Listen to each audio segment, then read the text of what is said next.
a research scientist and author currently in the biotechnology sector. Dr. Kelleher is a biochemist with a 20-year research career in cell and molecular biology. Following his PhD in biochemistry from the University of Dublin, Trinity College in 1983, Dr. Kelleher worked at the Ontario Cancer Institute, the Terry Fox Cancer Research Laboratory, and the National Jewish Center for Immunology and Respiratory Medicine.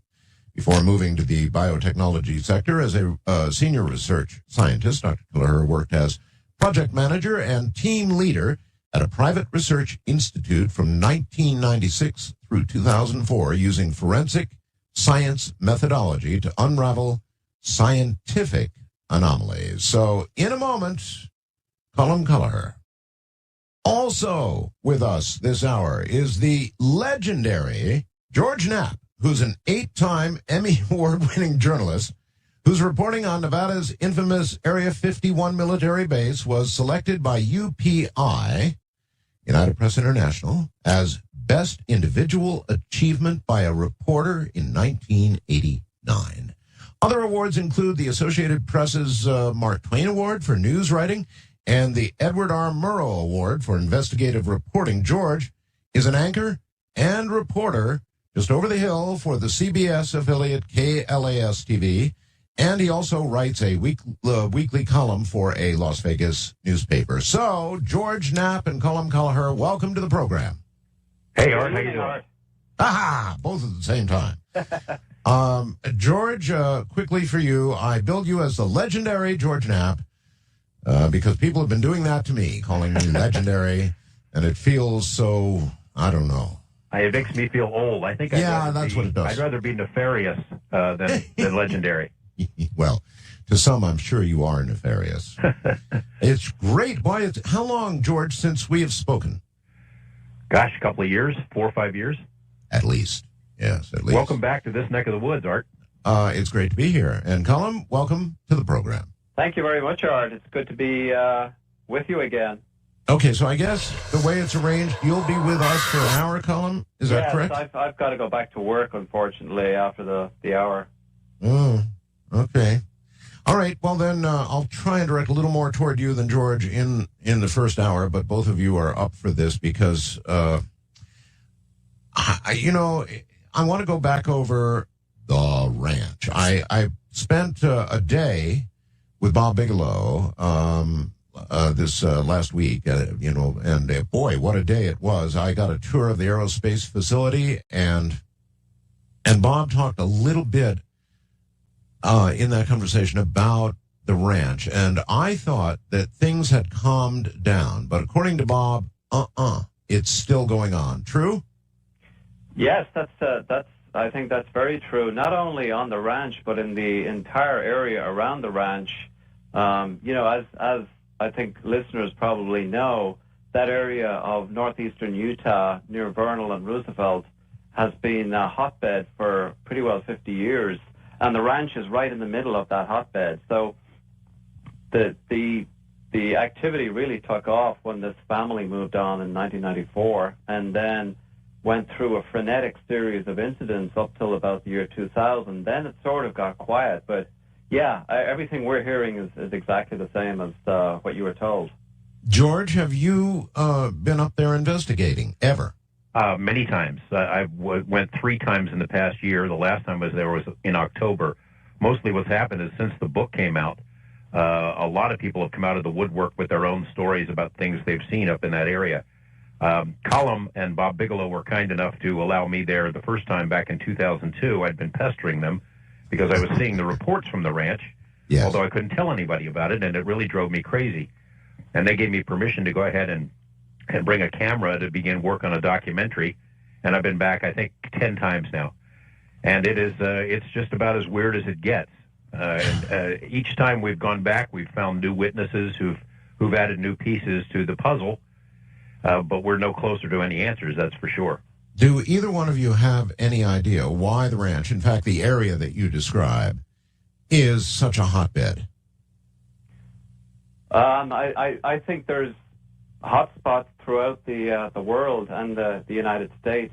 and this one just seems to have been going on for decades, if not centuries. Even if you go back into the Native American legends, and the Ute tribe is very prominent and right in that area, you can go back word of mouth 10 to 15 generations, and it's always the same. In fact, I believe there's writings from Father Escalante that document a weird flying object. I think that's going all the way back to the 18th century. So that particular area, for whatever weird reason, has been a hotbed for decades, if not centuries. All right, I've had, of course, a series of scientists on the program. I had one last night, and I asked her about this sort of thing, and it was her opinion that vibrational frequencies cause the human brain to see and experience the kinds of things that go on the ranch and, of course, elsewhere in the world, but that it's entirely going to be explicable, and there's nothing weird about it. There are not ghosts. There are not things that move. There are not any of this. It's all, she said, in the human brain, and a specific vibrational frequency that causes people to see and experience these kinds of things. How would you respond to that? Well, there's physical evidence. There's ample physical evidence at the ranch in particular that NIDS examined over a period of several years. Vibrational frequencies don't carve up cattle. Vibrational frequencies don't dig giant chunks of soil, hundreds of pounds out of the ground.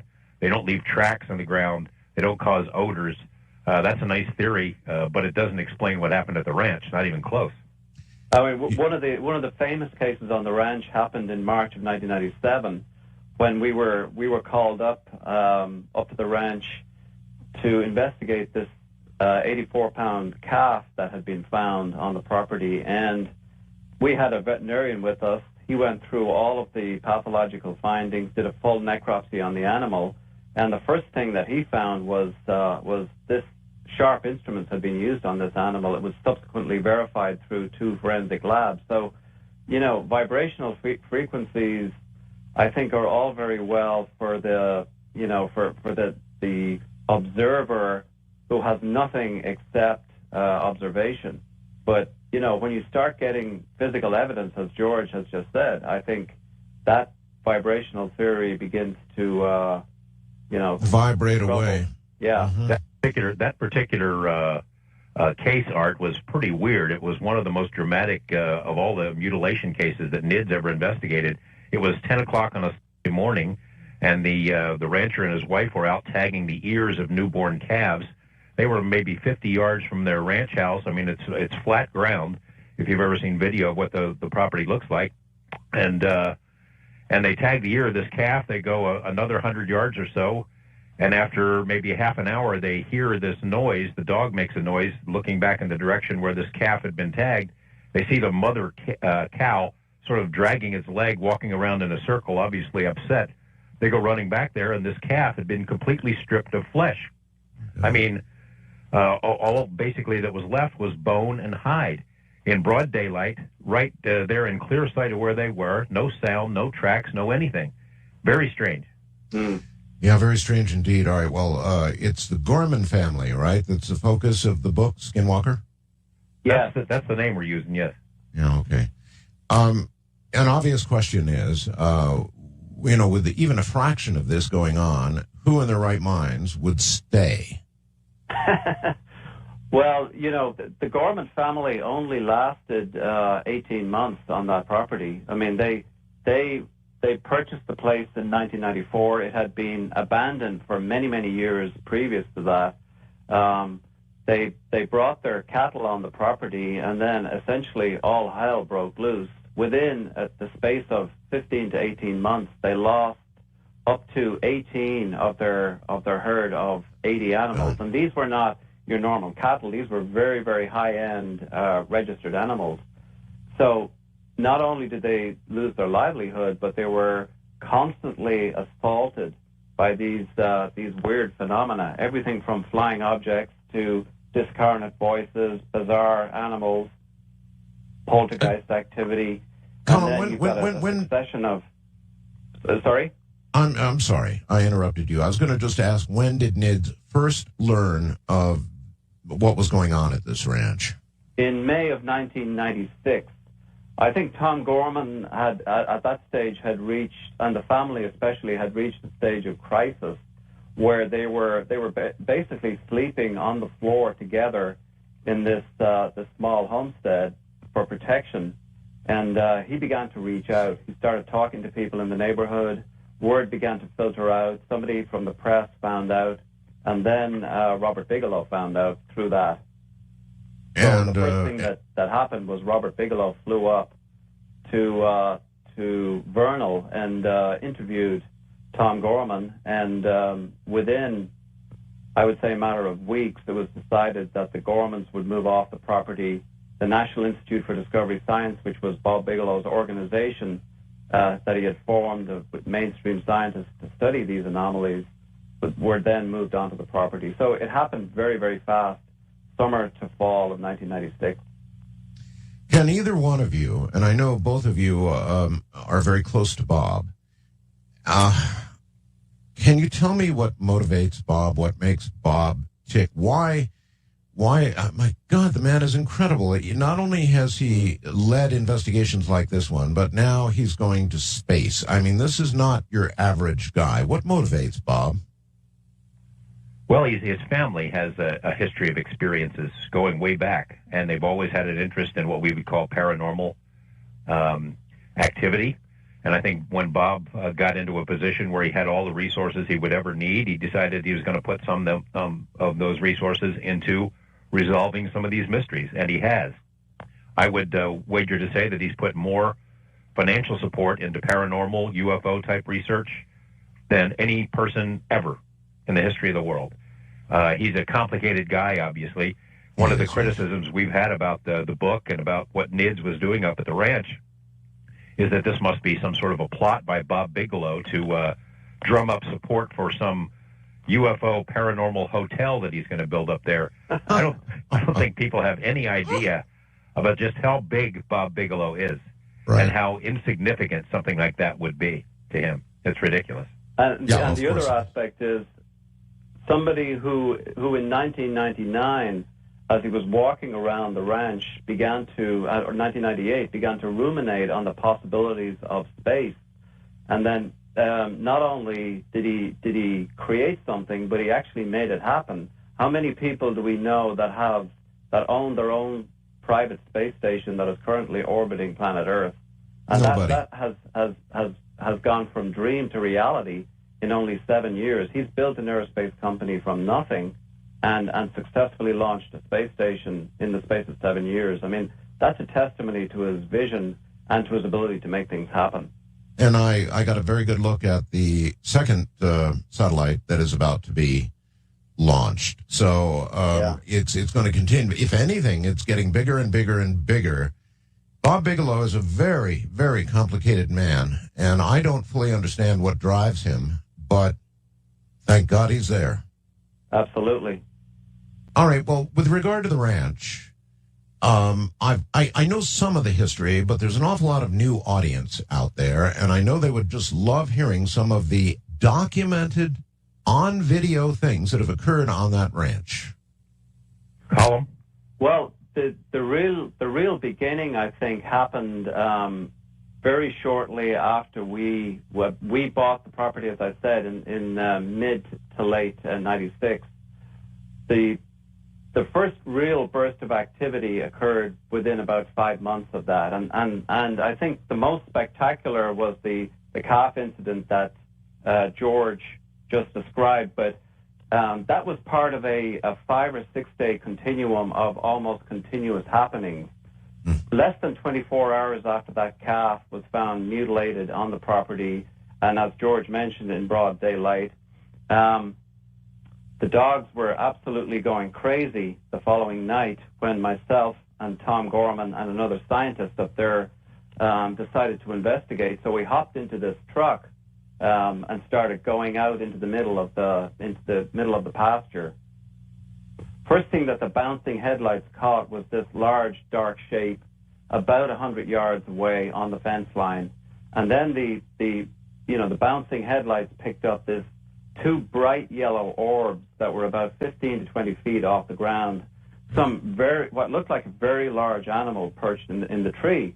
All three of us saw it, and we could think of nothing else except that calf that had been dismembered essentially about 24 hours previously.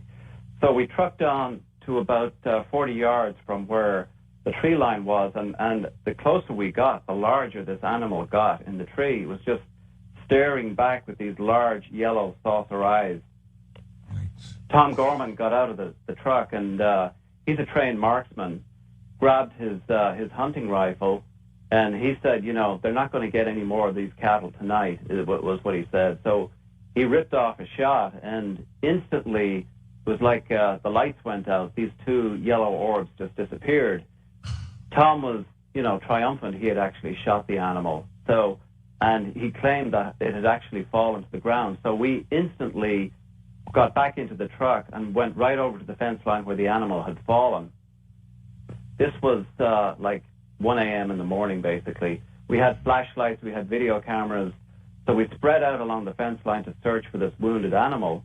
Then Tom found, he started yelling about 20 yards to my left, said it was a huge animal, that I think it was the dark shape that we had seen on approach that was separate from the animal in the tree. Tom let off a couple more shots into the undergrowth. He said that he had pretty well shot at close range this large bear-like creature. Looked more like a large dog, 400 to 500 pounds. So we were crashing through the undergrowth. And remember, this is out in the boonies at 1 a.m. trying to find these wounded animals or dead animals, not knowing when something would leap out of the undergrowth at us. Yeah. So to cut a long story short, there was snow all over the ground. We looked for tracks. We looked for the animals that we were sure had been hit. We found two tracks that were reminiscent of large raptor-like claws, very, very large claws, deep in the snow, but nothing else. There was absolutely no hint of blood. There were no hint of dead animals. I mean, that was, for trained mainstream scientists, for having what looked like 400-pound animals to vanish into the ethers, having been shot at very close range by a trained marksman, was kind of our introduction to this whole, what we termed in the book, Hunt for the Skinwalker. It was like chasing these phantoms that 1 minute were causing serious damage, and at the next minute they would just vanish into thin air. And more like skin strippers, it sounds like. My God, raptors. That calls to mind something truly awful. All right, we're going to break right here. Colm and George, hold tight. We'll be right back. Colm Kelleher, George, the legendary George Knapp, both my guests right now. This is Coast to Coast AM. Indeed, here I am. Colm Kelleher, George Knapp are both here. Colm has the remainder of this hour with us, so we'll kind of bore in on Colm. There was a incident that occurred at the ranch that I'd love to have him repeat because it caught my imagination. It involved somebody at the ranch with night vision seeing something crawl through a hole that suddenly appeared in midair. Perhaps that in a moment. Bob Bigelow is a very complex man, and the American people should understand the magnitude of what he's doing for them. That said, Colm, there was an incident, wasn't there, in which something was seen to open up. Can you describe that?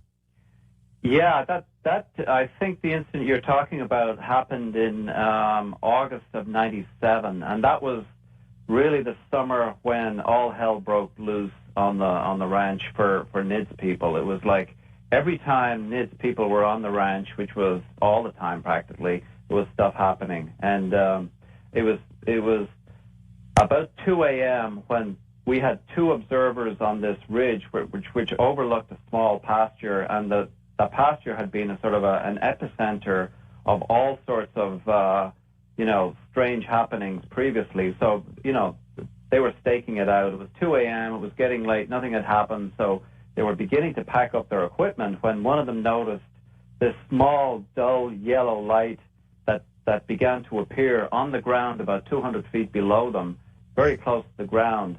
And as they watched it, they could see, it was strange. It was getting bigger and bigger. It looked like it was just growing, located about 3 feet off the ground. So they thought, well, might as well unpack the equipment again and take a look at this. So one of the things that NIDS had was they had state-of-the-art equipment, including night vision equipment, and then equipment to measure alpha, beta, gamma, you name it, X-ray equipment. So they unpacked the equipment. One guy grabbed the night vision binoculars. The other guy grabbed a camera with infrared film in it. And the guy looking through the night vision equipment could see, he started describing a three-dimensional, rather than a dull yellow light, this actually was a three-dimensional, brightly lit tunnel. And he started describing at the far end of this tunnel that looked like there was movement happening. And the other guy was watching this large, about 4 foot in diameter, dull yellow light. He could not see anything three-dimensional. The guy noticed movement at the end of the tunnel, and then he gradually discerned this shape. It looked like a humanoid shape that was crawling towards him through this tunnel of light that was located about 4 feet off the ground in the middle of nowhere. And this creature became clearer and clearer as it got towards the mouth of the tunnel. And it looked like a human, a large humanoid creature that was entirely black, no features in the face. It was just like a black shadow like face, heavily muscled, and the creature was literally elbowing and maneuvering along this tunnel of light. And finally, it reached the mouth of the tunnel, reached out, struggled onto the ground, stood up, and then vanished into the night. Wow. Now, in the meanwhile, the guy who had the camera was taking these long exposure infrared film shots. But immediately after this creature stood up from the mouth of the tunnel and vanished into the night, the diameter of the light started to shrink. And within a couple of minutes, it had shrunk almost to nothing, and then it was gone. So immediately it was gone. The first thing these guys thought of was, this thing is coming up the ridge right after us. So, they were listening for maybe 15 minutes. They didn't hear anything. So eventually got the equipment and clambered down the 200-foot cliff all the way down to where the incident had happened. And the first thing that was obvious was a very strong smell of sulfur in the air exactly where it had happened. And the other thing was there was no sense of, no tracks, there was nothing except that strong smell. They immediately activated all of this portable instrumentation. They searched for anything that might have been left there in terms of residues. They checked for radiation. There was absolutely nothing visible. So after about an hour of reconnoitering, they went back to the command center, where there were 2 other of the researchers who had been stationed further down on the ranch who hadn't seen this incident. But this was a classic incident that happened on the Skinwalker Ranch, where once technology that could see into the infrared was utilized, something became very, very clear, because those dull yellow lights were very, very common on the property, and this was really the first time that they had been captured in the infrared. This night vision technology went very, very deep into the infrared, and it was pretty obvious that this activity was not visible to the human eye, because the guy with the camera could only see the dull yellow light, whereas the guy with the infrared technology could see an awful lot more. Now, I would think then. I'm sorry. I would think then that you'd be using an awful lot of infrared from there on out. Yes, pretty around that same time, a set of surveillance cameras that could see into the infrared were installed on the property, on telephone poles, and it was 24 hours a day, 7 days a week. They were rolling. They were monitoring pretty well everything.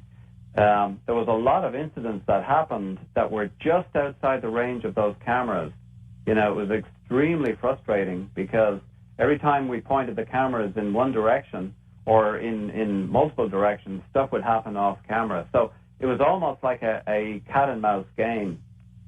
I seem to recall there was one incident. I believe they had cameras finally, I guess in frustration, you had a couple of cameras pointed at each other, each on poles separated by I don't know how much distance, and something was done.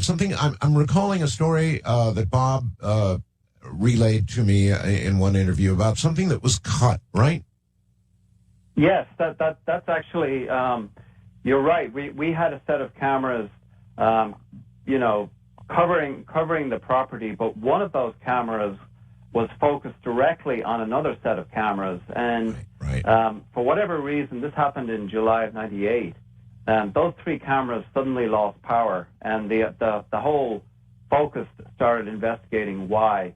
And once we reached the pole and found what had happened, it was pretty obvious that something had, with tremendous force, ripped the wiring out of all of the cameras on that pole. There was duct tape, layers and layers of duct tape that were binding the wiring that went from the ground into the cameras, the video feed and the electric feed. All of that stuff had been ripped off. PVC piping anchoring the wiring to the pole had been forcibly ripped off. So, something was very angry and was very forceful in dismembering those cameras. But we remembered that we had another camera on another pole that was still running that was directly focused on this damage. So obviously we ran back to the command center and played back the videotape. And this happened at about 8:30 at night during the summer, so there was plenty of light left to still see what had dismembered these cameras. We rolled the videotape, and then it went all the way past the 8:30 timestamp where we knew the previous cameras had lost power, and there was absolutely nothing on the videotape. You could see sort of cows in the distance grazing sort of peacefully. You could see the pole, and you could see the cameras, but nothing whatsoever could be seen. Now, obviously, we took the footage back to Las Vegas. We got it digitally enhanced. We got it blown up. We really went the whole route on this, and we got it enhanced to the extent where you could see the tiny lights on the three cameras as they lost power. You could actually see that on the videotape, but wow. You could not see anything about what or who had completely destroyed those cameras. I mean, what had happened, it looked like there was a very, very forceful, brute strength operation that had completely destroyed these cameras. And we had caught it on film, but there was nothing on film. So that's completely impossible. Well, I mean, we went through all of these gaming exercises about, was there any possibility that somebody in deep camouflage could have crawled along the ground? But I mean, there was sufficient light and there was sufficient granularity on the video, especially when it was blown up, to detect anything close to that telephone pole with the cameras. And we went round the block on this. We replayed it hundreds of times. We analyzed it up the yin yang, and the bottom line is there was nothing caught on camera. But at the same time, there was this tremendous physical force. It goes back to your scientists from last night talking about vibrational frequencies. These are physical impacts that leave evidence that have nothing to do with vibrational frequencies. Yeah. Since we have you for only such a short time, Colm, I'm curious. Since I've been told that there's recent activity, what kind of recent activity at the ranch or the area? Well, I know that there's a lot of witnesses coming out with strange flying objects, balls of light. One of the classic things about that we're seeing multiple times on the property were these orbs of light, and they may be different colors. We saw bright white ones. The Gorman family used to see blue ones. Red ones caused a lot of damage to cattle. Other eyewitnesses have come forward, especially recently around the property, to also claim that there's flying lights in the area. We don't know why this activity is continuing or what has triggered it again, but we know that there's a strong discouragement from going anywhere near that property. It is, under surveillance right as we speak. And so, trespassing is absolutely out of the question. Trespassers will be prosecuted. Okay. Colm, you said started up again. So there was kind of a lull period. When did it begin again? Well, this is just hearsay because it's been 2 years since I've left. But from the feedback that we've got, it started up less than a year ago. And it's not only on the ranch, as I said. A lot of the eyewitnesses that have come forward as a result of of reading this book have essentially completely supported all of the activity on the property, but have extended the radius not only on the ranch to the entire area. So this particular area of northeastern Utah has been a hotspot for so long. We went through all of the aeromagnetic surveys of the area. We were trying to track gravitational anomalies. We did an awful lot of footwork to see if there was anything unique about the area. We couldn't come up with anything.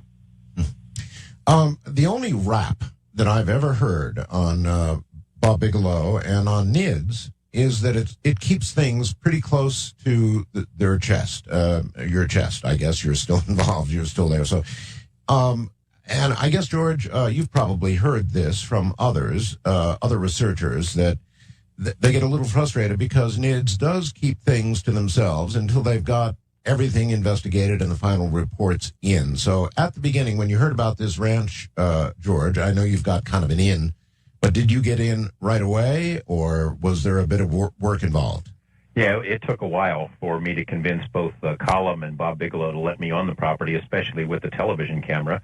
And I assured them, look, I'm going to work on this thing, but we'll wait until the time is right to go public with something. Because frankly, I mean, this is an ongoing scientific investigation. And I know it's frustrating for people outside of NIDS that they don't know what's going on. But I mean, you don't invite the public in to participate in cancer research or something. Yeah. This entity, this precognitive sentient entity, which is Colonel John Alexander's name for it, it's an interactive process. And people being on the ranch, it affects what goes on there. So having trespassers and things of that sort is not something that NIDS wanted to do. So, yeah, they kept it quiet. In addition, what the heck do you tell the world? I mean, the problem for scientists like Colm and others is that nothing on this ranch and the more than 100 incidents that NIDS investigated is reproducible. And nothing ever happened the same way twice. This thing, this entity, this intelligence was wily and cagey, almost like stalking big game or something. It never did the same thing twice. And it seemed to be able to read people's thoughts. Well, if you're trying to investigate something like that and nothing is reproducible, and you're trying to be a reputable scientific organization that interests mainstream scientists into investigating paranormal type activity, you don't want to come forward with something that's half-baked and say, hey, by the way, we had a giant Sasquatch crawl through a tunnel of light, and what do you think about that? So at this point, it's a good question, George and Colm. What do you tell the world? What was I haven't read Skinwalker yet, but what essentially did you tell the world about what you conclude is happening there? Well, we essentially cataloged all of or many of the phenomena that had happened, and then we went through all of the possible explanations. The usual cast of characters. We investigated the idea of fraud. We went through the idea of dimensional realities. We went through extraterrestrial visitation. We went through hallucinations, this kind of thing. But we deliberately did not draw a conclusion, an absolute firm conclusion from the research, because, as George mentioned, this has been an ongoing project. I left NIDS 2 years ago, but I know that the research is continuing at a different level. But the object is not to draw any specific conclusions, because if we do, I think we can go off on a tangent that could just lead nowhere. Okay. Did you ever feel that there was a time when you were close to communication with some kind of intelligence or making a breakthrough of some kind that would be documentable and, the smoking gun?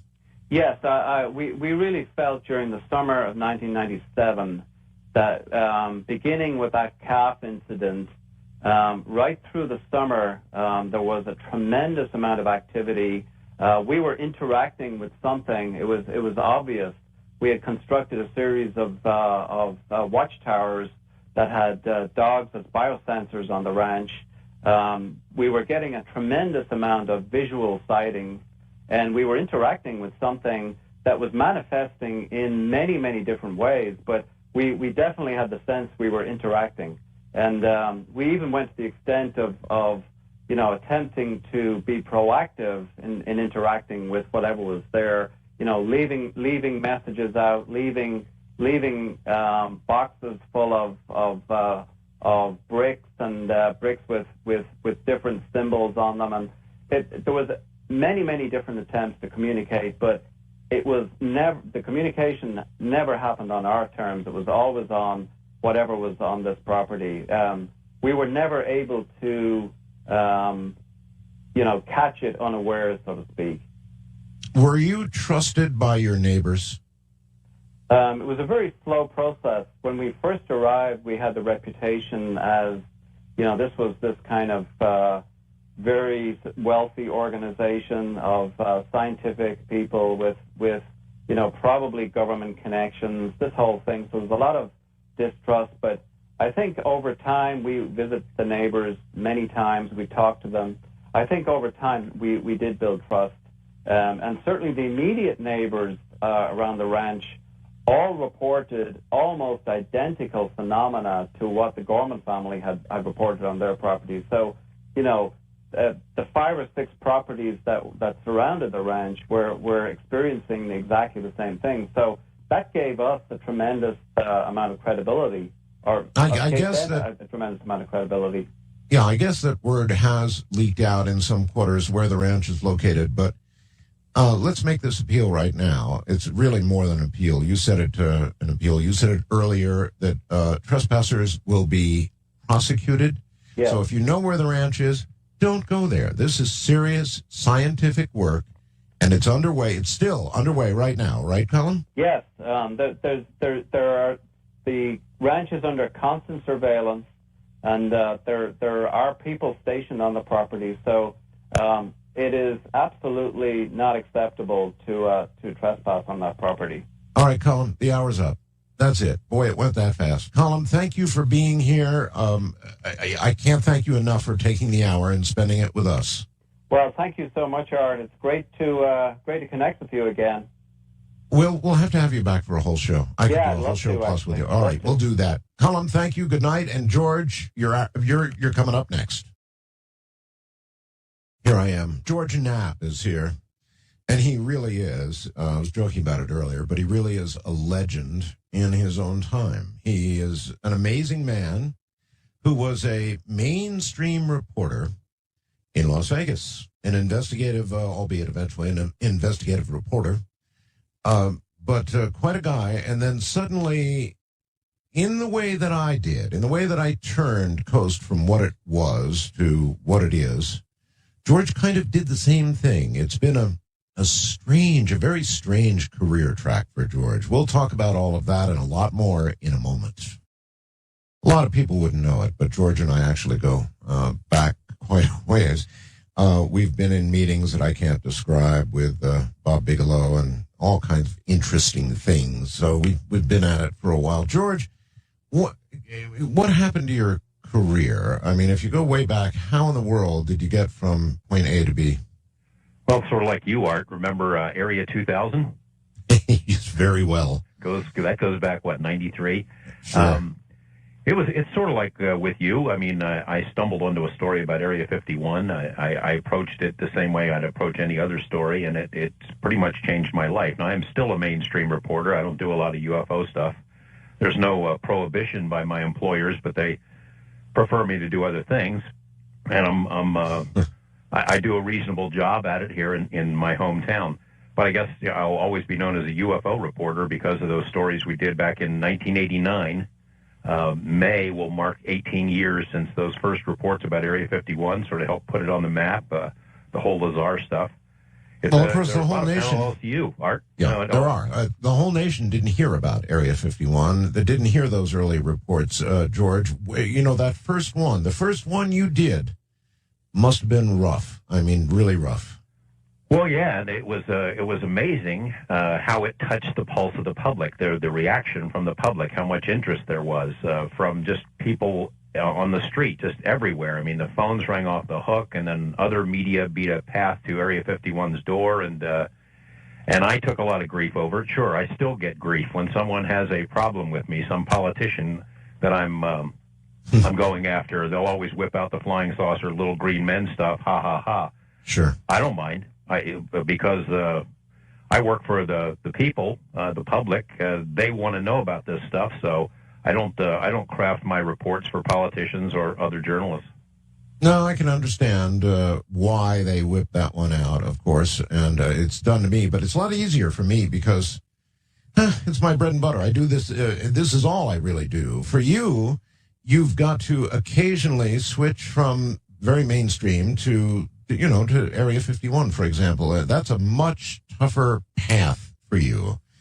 Yeah, I suppose so. But as long as you keep focused and try to approach the topic the same way you would any other news subject, you can't get in that much trouble. I mean, you catch some grief here and there from people that wish you ill, but I don't mind. I approach it the same way. Area 51, is it still there? Well, of course, it's there. It's still a vital base in our national security apparatus. It is still as busy as ever, contrary to some erroneous reports. The planes leave the Janet terminal every day and fly out there, and they fly back at night. The buses still go up that dirt road. There are thousands of people there. You can see from satellite photos that they've installed new facilities. They're expanding, building things underground. There was this big story, George, as you know. There was a big story that, what was going on at Area 51 had been moved to somewhere in Utah or somewhere in New Mexico or whatever. You're saying it's not true. Right. I think that guy from Popular Mechanics went up a wrong road, found nobody there, and concluded that Area 51 had somehow shut down. And boy, was he mistaken. I think perhaps the stuff we're talking about, if in fact there were ever any recovered alien vehicles out there, that they probably have been moved somewhere else or stuck in a closet somewhere, for the simple reason that so many people still go out there looking for it. So if you wanted to test fly that stuff, it would seem you'd have to find a place deeper in the test site or some other base without so much attention. From the investigation you did do way back when, is there any doubt in your mind that they were flying craft and testing craft that had been recovered or obtained one way or the other from elsewhere? Well, I suppose there will always be some doubt. I lean toward that being the case. I mean, it was not just Bob Lazar. I had more than 24 people who have worked out there over the years who've told me bits and pieces of the same story, witnesses who've seen these things flying around, people who have worked on the program and seen things inside hangars and know that we were taking these things apart to figure out how they worked, not the other way around. So I believe that it was there at some point. Can I prove it conclusively? No. If you could go back now and not do those reports and not get involved with Area 51, Bob Lazar, John Lear, the whole thing, if you could just erase it and not do it, would you? Oh, no, I'd do the same thing. I might do a better job of it, but there's no question that I would do it. It's just opened so much up for me, not only as a journalist, but as a human being, and opened my eyes to a lot of stuff that I might not have otherwise seen. Yeah, I bet. All right, now the ranch. When you finally did get access to the ranch, did you see enough? Did you investigate yourself enough to become a believer that these stories that we were hearing were indeed happening? Very much so. In part because of the credibility of Bob Bigelow and the people that work with NIDS. I mean, these are serious guys. They weren't out looking for attention. They were trying to investigate this stuff. And then going up there and interviewing witnesses. Talking to neighbors, people who live in the area, researching the history of it. People wonder if this is a government psychological warfare campaign or something like that. This stuff has been going on in that region before there was a U.S. government. Father Escalante, who had his sightings and wrote about him in his journal, that was back in 1776. Native American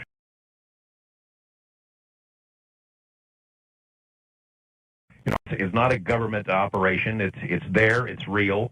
I've interviewed enough people to be convinced of that, plus the evidence collected by the folks at NIDS over a 7-year intensive study. I mean, that area is the most intensely studied paranormal hotspot in history. Any guesses? If you had to guess, and I am asking you to guess, what do you think is going on there? It's, and this is purely a guess. We tried to rule out more things than as opposed to coming to a conclusion, because there's not enough evidence to demonstrate something conclusively. But it seems dimensional. It seems like this is a portal of some sort. The rancher, Tom Gorman, recalled seeing what looked like a sun in the sky through which objects would enter and leave. And on the other side of this big orange ball sun-like object, he could see another sky. It suggests that maybe there are other worlds out there, parallel universe, alternate dimensions. I'm not smart enough to be able to figure that stuff out, but as we mentioned in the book, it's sort of consistent with some of the research on the cutting edge of physics and cosmology right now, the concept of the multiverse. That's right. It fits, it fits.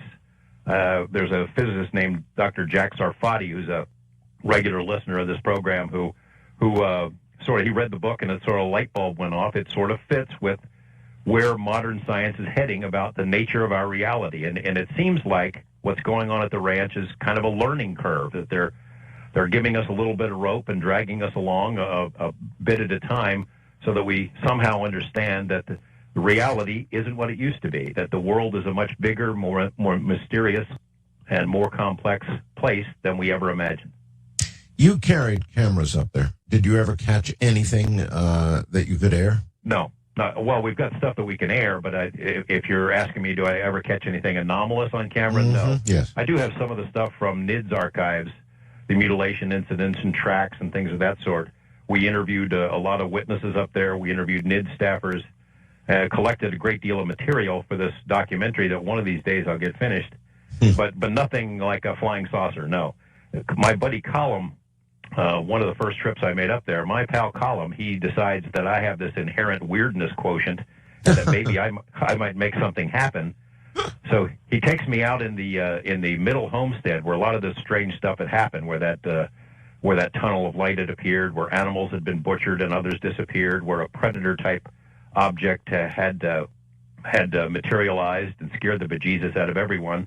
It's the middle of the night, and he puts me on a chair there and leaves me to see if something comes to get me. Now, before this, yeah, my pal, right? Before this, we had done some things that in the past had riled this entity up. We got a big earth mover and dug around a lot of dirt. That seems to get its attention. We built a big fire, made a bunch of noise, tried to get its attention, and then plopped me out on a chair for a while in the middle of nowhere and left me. So I'd like to tell you that I was brave and I wasn't concerned at all, but I was. I mean, it was a scary thing. The only thing you were like chum in the water. Yeah. The only thing that came to get me were mosquitoes, though, so I'm happy to report. Okay, back to Mr. Bigelow for a moment. He's quite a guy, and Ross, I get these little messages. I do the program here. Ross in West Palm Beach, Florida, said, Art, I'm looking at Mr. Bigelow's website right now, and honestly, Mr. Bigelow reminds me of S.R. Haddon, the billionaire in the movie, your favorite movie, mine, Contact. And I've been saying that for years. He really does remind me of H.R. Haddon. How about you? Yeah, that fits. I got a tour of his facility out there right from the first day that it was built, and I've been there many times, and he invited us to be there on the morning of the launch. And Bob Bigelow had never done a TV interview before. I know he's spoken to you many times, and we got him to go on camera, and he was good at it. And now we are negotiating to get him on camera to talk about the ranch, and when I can get that nailed down, that'll be a coup. Oh, it certainly will be, and quite a story. My God, what a story that'll be! And well, it's everything. It's a paranormal Disneyland. It's the UFO stuff of everything from Winnebago-sized UFOs to flying sombreros to the balls of light that Colm talked about. It's poltergeist type stuff. It's a laundry list of strange things, and it's a heck of a story for a newsman. Boy, it really is. There have been sort of offshoots to all of this, and the early stuff involved Bob Lazar, John Lear. Now, from today's perspective, as the story has unfolded and bits and pieces have either been confirmed or refuted over the years, I guess I've got to ask, what is your take on the two of them, Bob Lazar and John Lear? Well, on Lazar, I know that the world of ufology has pretty made up its mind that Bob is not truthful, and I don't think it's as simple as that. Now, there are gaps in his story and things that don't add up. For example, I always have said from day one that the weakest part of the story dealt with his lack of academic credentials. The schools that he went to say he was never there, and Bob has never gone to any great lengths to prove that he was there. However, I lived through this stuff. I know the strange things that were happening back there. I know how government agencies reacted to the story coming out, and the phones were tapped and people were followed around and threats were made back then. I know how Los Alamos Lab reacted to my inquiries about his employment.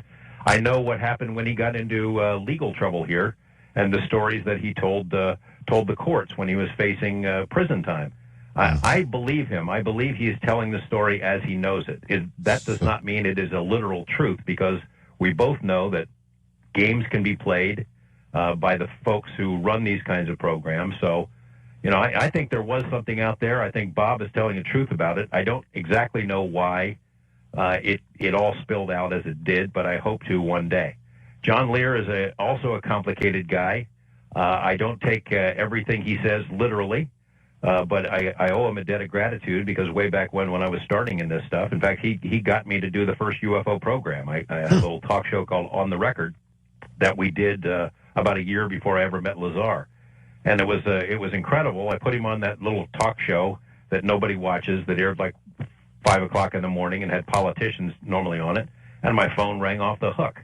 And I wonder, what the heck is this deal? I mean, I'd always had the same kind of curiosity about UFOs as the next guy, but I had John on again, and the response was tremendous, and I realized this is something I've got to look into. This is something that touches the pulse of the public. So I owe John a debt of gratitude in that sense, and he provided me with a great deal of information in the beginning.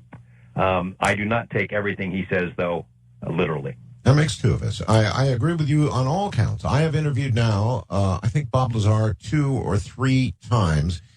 And I'll tell you something, George. When you get somebody with a wild story, you interview them once. There it is. And generally the second and third time you interview them, the story grows. And that never happens with Bob. Bob's story is so consistent. His presentation of it is so calm, collected, and the story doesn't grow. It's just what it is. And I believe he's telling the truth. Well, and plus the fact that he doesn't care whether people believe him or not. That's right. He doesn't go out of his way to seek attention about this stuff. You don't want to believe him? Fine. He has nothing. No, in fact, actually quite the opposite. He's hard to get to come on the radio at all. It's kind of like, I've told my story. That's it. I'd rather not come on again, but you can sort of drag him on, and when you do, you get the same story. He is right. So consistent.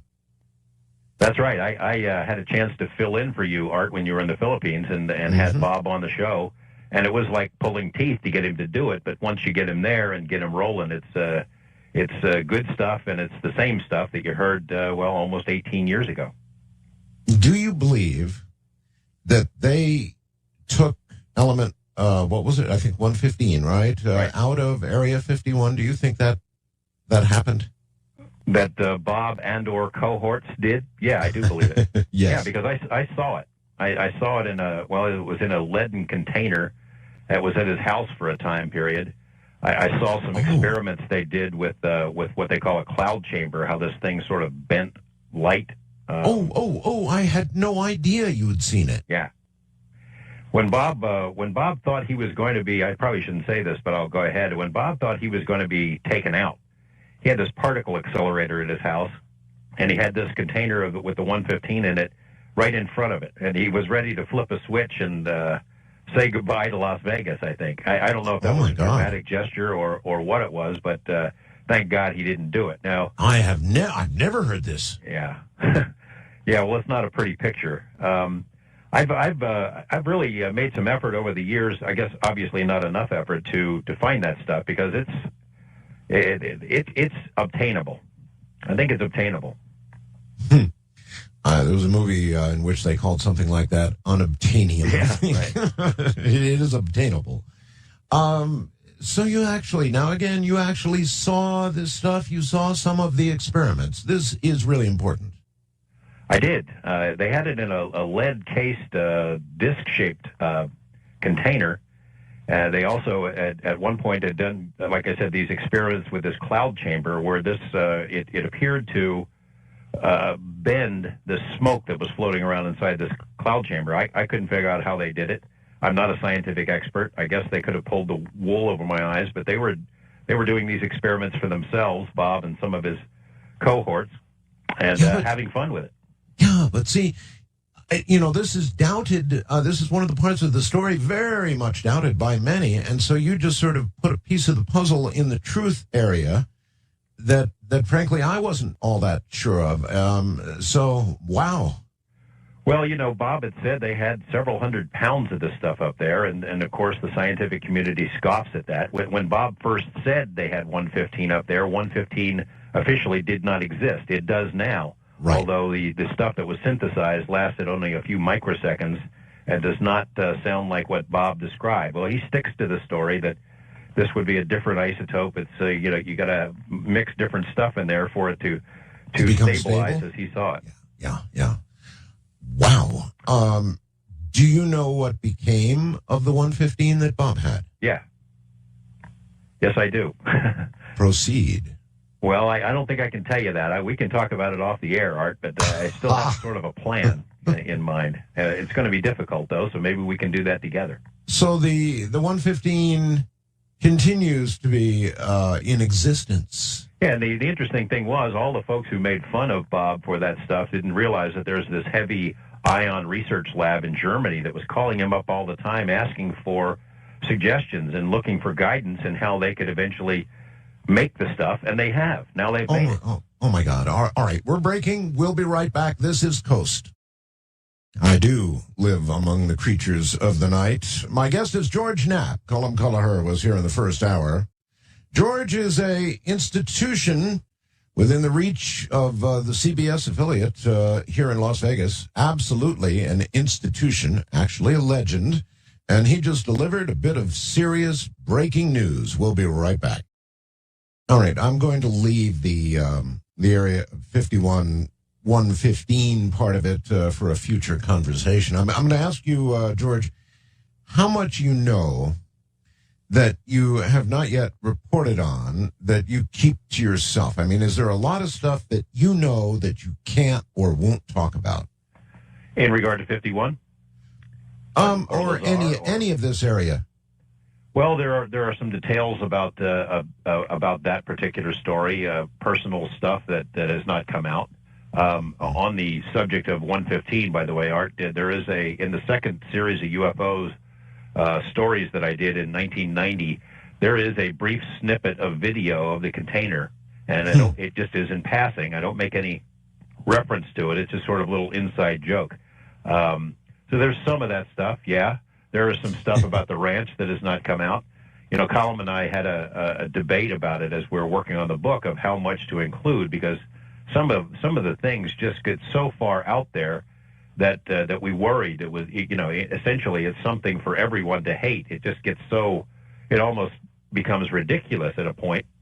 And we debated about whether to leave some of it out. We tried not to, only because, if we censor ourselves, because we're worried about looking silly, we're not doing a very good job of telling a story. There are bits and pieces that have not come out, but I think they eventually will. Okay. Lee in Wasilla, Alaska says, "Hey, Art, just signed up for Streamlink. Love it. Good plug, I guess. First pass blast. Question about the Gorman Ranch. How much do you think the federal government knows about what goes on there? How much have they tried to find out? Have you had people poking their nose that you think are government types around the ranch?" Yeah, they've been there since the beginning. Tom Gorman had numerous sightings of these folks on the perimeter of the property. There have been a lot of flyovers, things of that sort. My most recent trip, I found a guy, a rancher, who was a friend of Gorman's and wanted to buy the property himself. They had some investments together, so they're people who know each other real well. He'd been on the property, saw some of these objects floating around, had his own experiences. He was visited in the height of the activity. He got visited by a guy from the U.S. Navy. And I thought, well, this story's not going to go anywhere, as I'm interviewing him about this guy, asking questions about what's really going on the ranch. And then he whipped out a business card, and he gave me the guy's business card. So I wrote all that stuff down. He's a real person. I'm not going to give the name just yet. I can tell it to you privately. But I'm going to track the guy down and see if I can get him to tell me who the heck he was working for. Now, the question arises, I suppose, is the government there monitoring what was going on, or are they causing it? And I think Tom Gorman, the rancher, for a lot of the time he was there, thought it was some sort of a military operation, that the government was doing this, trying to, for some reason, drive him off the property. That's not the conclusion we reached. I mean, because some of the stuff that happened, it's just not something that humans can do. The scariest stuff, not the monsters, not the UFOs, the scariest stuff to me were the more mundane things that happened on the property. And this I can't imagine some Delta Force commando doing. For example, the mom goes to town. She buys a week's worth of groceries, comes home, takes all the groceries out of the bags, puts it in the cupboard, goes to the bathroom, comes back, and all the groceries are back in the bag.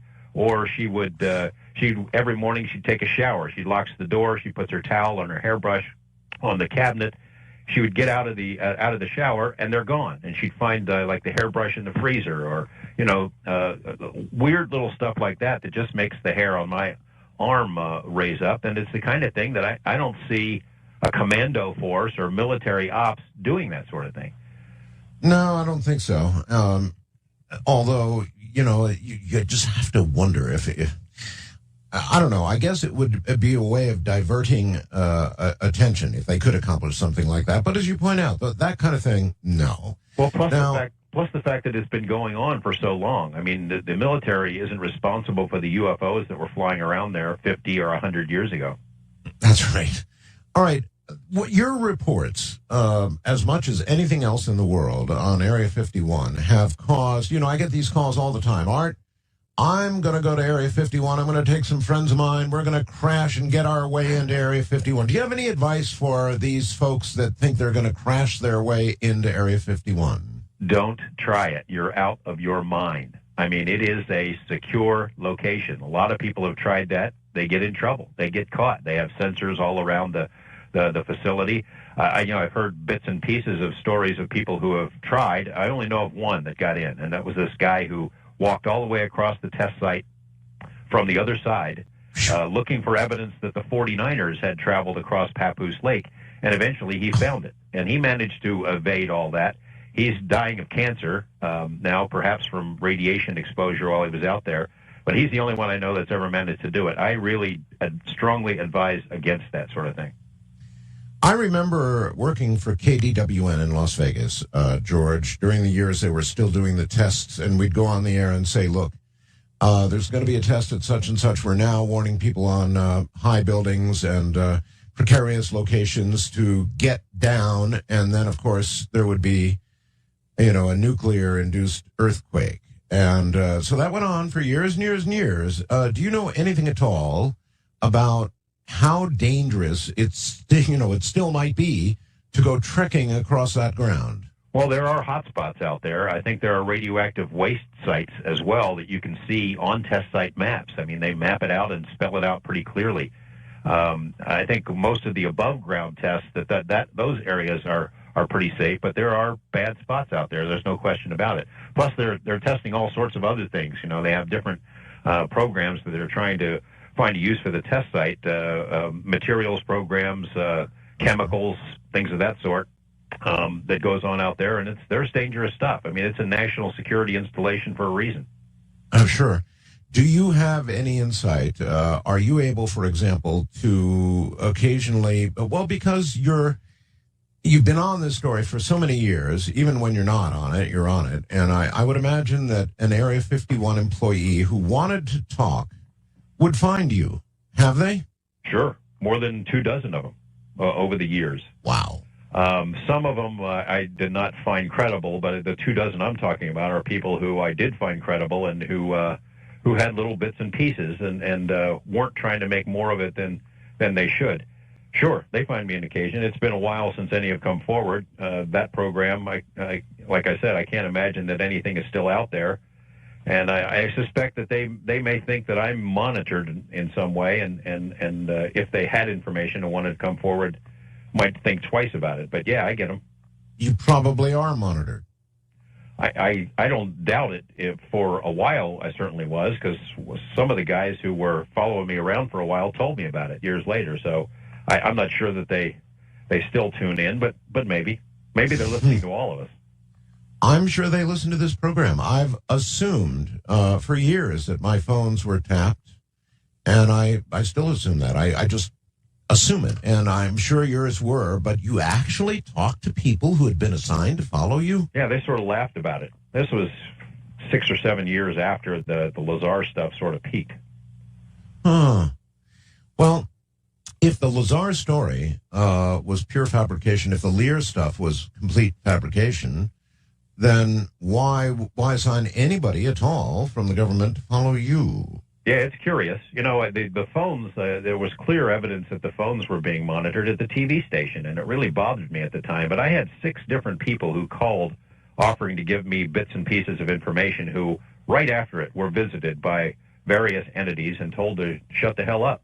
Mm-hmm. And I verified those. One of them even used to work for the TV station. He had been at 51 and offered to give me an interview with his face blacked out, and the very next morning he's followed to work by guys speaking into telephones and microphones and stuff, and followed home, and he got scared. I had a lady who works for the local court system who had previously been a secretary for a test site contractor, one of the big companies out there, who said that she had transcribed this meeting where they discussed crashed saucers, recovered discs and bodies, and she, wow, through a third party, a police officer, had agreed to meet with me and tell me the story. And the very next day, after we had our initial phone conversation, she gets a visit from these 2 guys, supposedly from her former employer, who, first of all, reminded her that she still was under some sort of security restrictions. And then they said, "We know that you travel back and forth to see your daughter in Los Angeles and that she comes here. We'd hate to see an accident happen to either one of you." Well, she was petrified. Yeah, of course. And like I said, that happened 6 times in a row, and I don't think it's a coincidence. Now, I know there are signs in the area that say lethal force. I guess there are still signs saying lethal force can be used if you go beyond this point. Yeah. Right? Yeah. Do you think that for somebody who might want to tell a tale, the government is prepared to use lethal force no matter where it needs to be applied?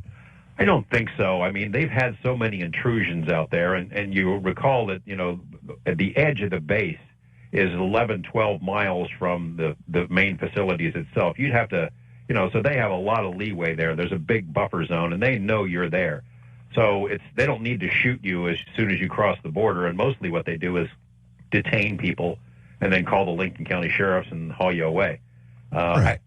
I've heard the wild stories about shooting out tires and things of that sort. I've seen video that they will buzz you. They've buzzed me in helicopters and will chase you out of there if it comes to it. But I don't think they'd shoot you unless they really had to, and you were barreling along in your Winnebago intent on getting out on the flight line, right, or something. Right, but they do have that official authorization. Oh, they do. Yeah, it's written. I don't know what the U.S. code is, but it's written right there on the warning signs all over the base. Would you say you're convinced or close to convinced that at one time they had UFOs, they had alien craft there? Yeah, I think so. I think they had something that looks like it. And as I said, you know, enough of the people, in addition to Lazar, have said that we were taking them apart to figure out how they worked. And it makes a lot of sense on another level that if in fact there is recovered technology like that, and of course in ufology there are many, many stories about that sort of thing, some of them very well documented, the Roswell case coming to mind. If you, in fact, you had that stuff, then Area 51 would be a logical choice where you would take it. Sure. You know, now as a result of the stories and the coverage you've given it and I've given it, you know, there are still thousands of people every year who make the trek out into the desert to see whatever is flying around out there.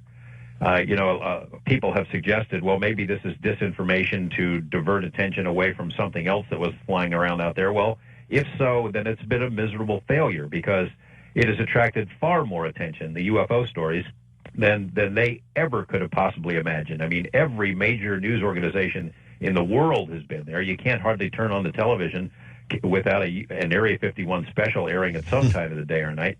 And as I said, people are still going out there. So if they didn't want attention for something they had going on out there, that was a bad call.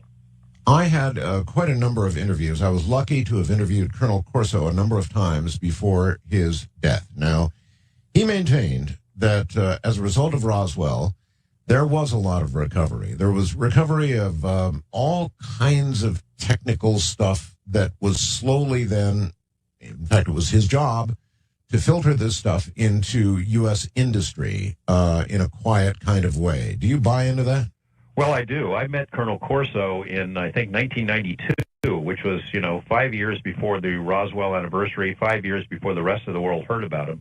We had a deal for him to come out here, and I was going to interview him on camera, and that didn't happen.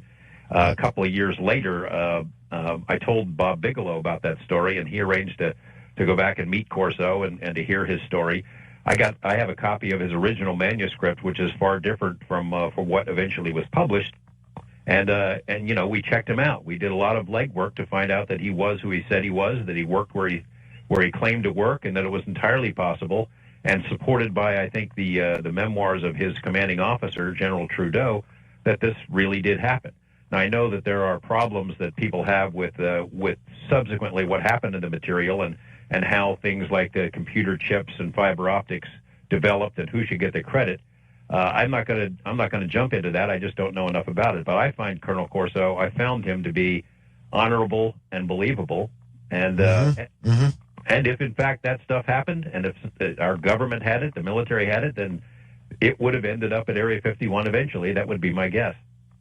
Okay. You said the manuscript was substantially different. Can you document any ways that are important for us? Not quite as ambitious in its scope in claiming the different technologies that we know so well today, that all of them developed directly from recovered stuff from crash sites. That's the main thing. It just wasn't quite as expansive, and I did not find that Colonel Corso was quite the dashing swashbuckler that he became in later years. It just seemed a lot more ambitious when it finally came out. Now, Bill Burns, who has been on your show many times, I find him to be a very credible guy. He's the one to put these questions to because he knows a lot more about it. But like I said, it was a much more modest version, the one I read. Okay. Next to Roswell, and certainly in modern times, the Phoenix Lights, close by to us. In fact, we actually had sort of an offshoot sighting in Las Vegas, as you well know, from the Phoenix Lights. Seems to be the most modern, big occurrence. You looked into the Phoenix Lights, obviously. What did you conclude? Well, I looked into it somewhat. I would hate to be, an expert, considered an expert on it. I looked at it somewhat, and I don't know. I really can't tell. I know that those videos don't look like flares to me. They don't operate like flares. I think the military really screwed up in their explanation for this thing, first by saying nothing and then coming up with this lame excuse about training operations and exercises. I don't think those look like training exercises to me, the videos I've seen. So I think it was something else, whether it's from way out there, I don't know, or whether it's some secret military plane. I mean, people are seeing a lot of these giant black triangles all over the country. NIDS did an excellent study on that, by the way, before the operation sort of faded. But it sounds to me like we've got something like that. We, as you know, I saw that triangle. I saw it so close, George, I could have thrown a rock at the damn thing. It came directly over my head and that of Ramona, and then just sort of kept going, floating across the valley. It certainly wasn't flying. It was floating. It's real, whatever it is. Do you have any insight on these triangles? Well, it seems to be some sort of a weapons platform, an observatory platform of some sort. One of the stories I had heard from some intelligence folks is that it's basically sucking up data, that it flies over and sucks up computer records and phone records and intercepts all kinds of electronic communications and just sucks it up and analyzes it. That's one version. I can't tell you if that's true or not, but it would seem to me it makes a lot of sense. I mean, these things have flown slowly over American cities. If it's a secret project, that doesn't seem very smart to it exposed to that kind of thing. There are trajectories that have been analyzed by NIDS that show sort of the most common routes for these things involve air routes between different military bases, Air Force bases. So nothing definitive, but I suspect we've got something like this. Doesn't mean all the ones that we see like this are ours. Well, what I saw wasn't flying. The only explanation could be it was a lighter than air craft of some sort. There was no noise. It was going so slowly. It must have been doing 30, 35 miles an hour at the most, maybe less. And no noise, big, metallic looking, not flying. I mean, you got to put enough air under something for lift. It wasn't doing that. It was floating. So either it was lighter than air or it was defying gravity. I have no idea which, but it was doing that. Well, there is a paper trail of our military requesting those exactly a craft just like that for transport or whatever, asking that these things be developed. Now, whether they have, I don't think there's a smoking gun on that, but it would make sense that we might want something like that. Now, does it mean that, because some of these things float as you described, but I've also heard descriptions of them floating for 1 minute and then zoom, taking off in the next. That's right. Yeah. I really don't know what to make of it. All right. We've covered a lot of ground. When we get back from the break, which is rapidly arriving, we're going to open the phone lines for George Knapp. Now, please, folks, if you can, make your questions relevant. They can cover an awful lot of territory because that's exactly what we've done. From the high desert and the great American Southwest, I'm Art Bell. Good morning, everybody. Here I am. George Knapp is my guest. He is fully an institution and a legend. I should laugh about that, but I won't because he really is. He's been in Las Vegas for as long as I can remember, reporting for our CBS affiliate here. Any number of times he has officially, for the station, looked into Area 51, and an awful lot of what you're hearing tonight.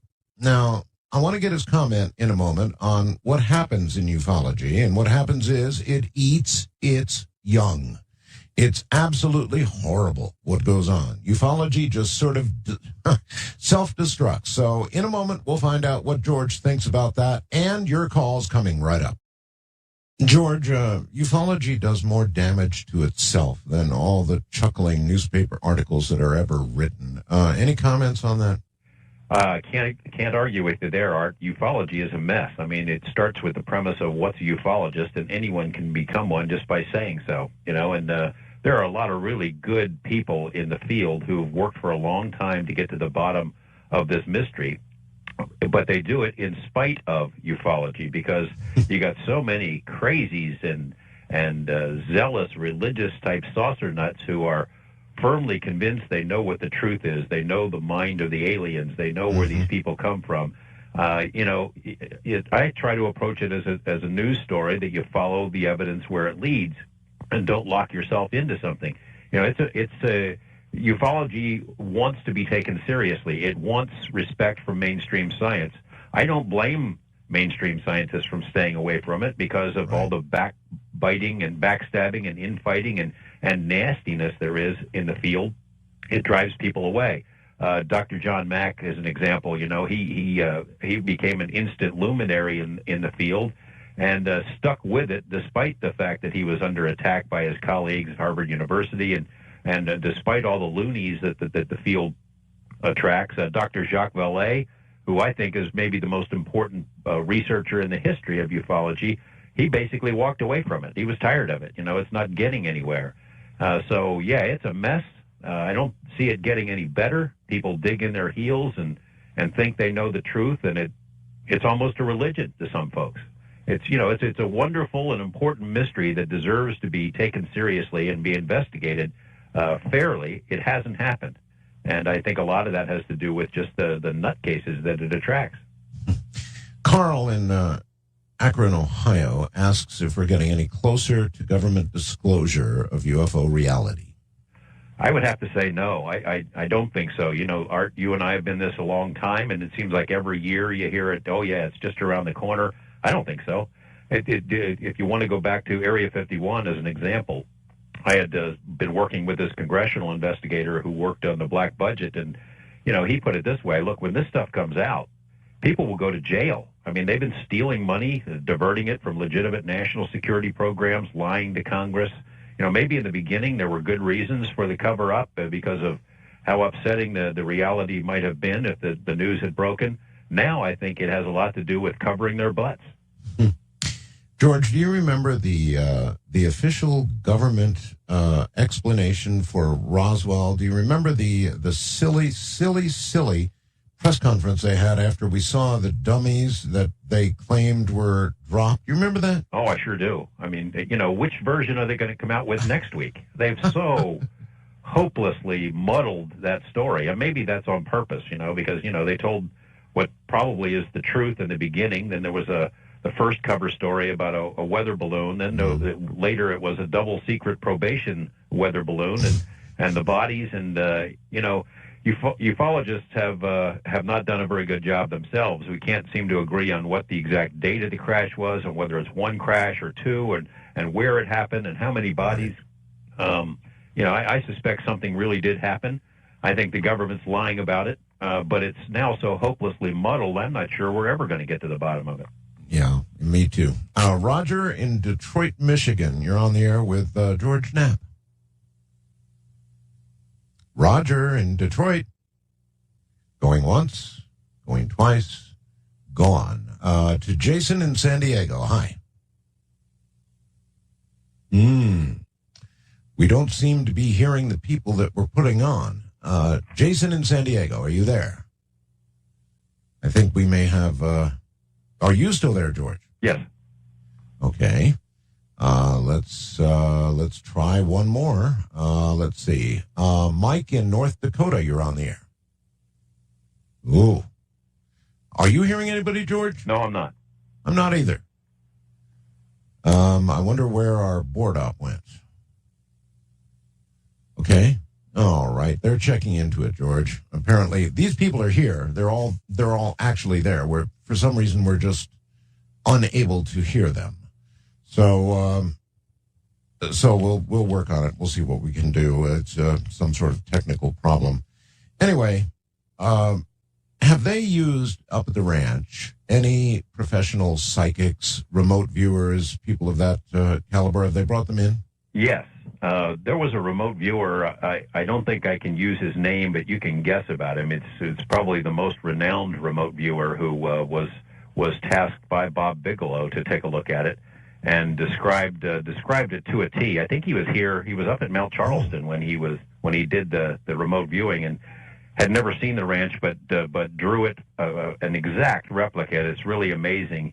He had a sense of some sort of foreboding, some sort of an evil presence underground in a particular part of the ranch, and it sort of fits with a lot of what we've heard over the years from other people. The Native Americans believe that whatever this thing is, that it sort of lives in the ground at least part of the time. The people who lived on the ranch, the people who still live in the area, say they often hear things underground, almost like a train rumbling down there.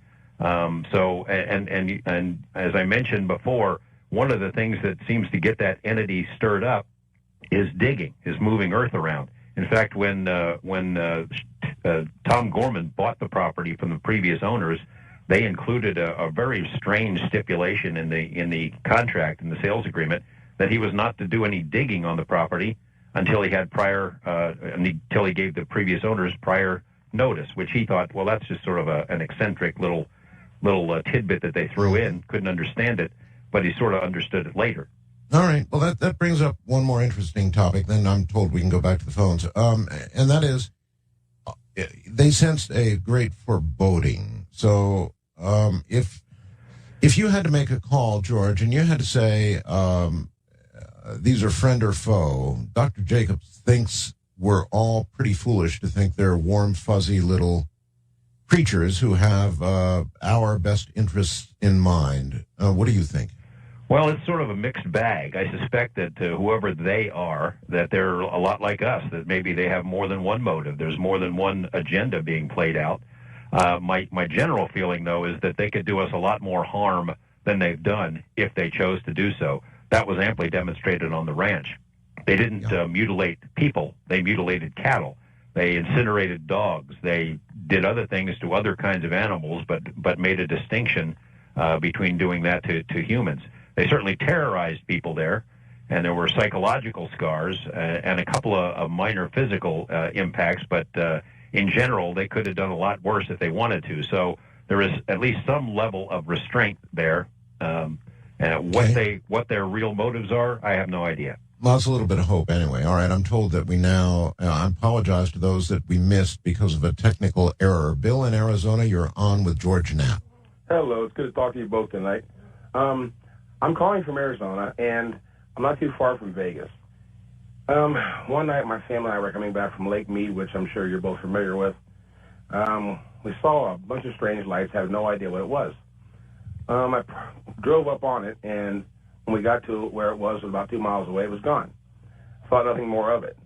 Well, within a week, there was a very expensive motorhome with about an 8 to 10 foot dish parked out there towards the lake where we saw it. And the dish was rotating like a radar screen or something like that. And within 2 days after that, there was 6 or 7 helicopters that spent 2 days full of military troops, because they fly so low over my house that you could actually see the guys with their M16s flying around the area. And they searched this area very, very well. And I was wanting to know if either one of you had heard anything about that. Well, I certainly had not heard of it, but it does bring up the subject of government involvement where these things are seen. George? Well, there is ample evidence that the government monitors this stuff on a regular basis, and I would hope that they would. I suspect that they don't know the ultimate answers to the obvious questions any more than we do. They might have more information, but I'm not sure that they know what the bottom line is. As for Lake Mead, we have records dating back to the 40s of UFO sightings, pretty dramatic sightings over that area. However, as a caveat to this, that they do use Lake Mead for regular training exercises. I've been on the lake in boats when I've seen these giant helicopters dropping Navy SEALs or commandos or something into the water and then retrieving them. So I'm not trying to throw water on what you saw, just that they do use that area on a regular basis for regular prosaic training exercises. All right. Third wildcard line would be Dan in Seattle, Washington. You're on with George Knapp. Yes, Art, this is Dan in the U District. It's been a long time since I've gotten through. 10 years. It has maybe. been, yes. And by the way, welcome home, Art. Thank you. George, I've got a question to see if there's any updates on that email you sent me about that incredible video that I emailed you about a couple years ago, shot by an Iranian newsman, of that disc that's now, I guess, in the possession of TV1 in Iran. I'm sorry, I haven't seen it. I don't have access to it. We're not on very good terms with the Iranians these days. Yeah. But I remember what you're mentioning. Yeah, I remember you referencing it. I have not seen it. Yeah, it was an incredible video. In fact, I was shocked by it because you could see detail on it. You could see windows and everything. Okay, well, again, it's going to be very muddled because right now, I would imagine that whatever we've got that we're willing to break out and so that we can watch Iran very carefully is probably flying in the skies over Iran. And, of course, there have been tons and tons of recent reports of UFO activity in Iran. So what do you think, George? We're on the same page on that one. I'll bet there are all sorts of UFOs flying over Iran right now, and that we built most of them. Exactly. All right, Roger in Detroit, Michigan, you're on the air with George Knapp. Good morning, gentlemen, Art and George.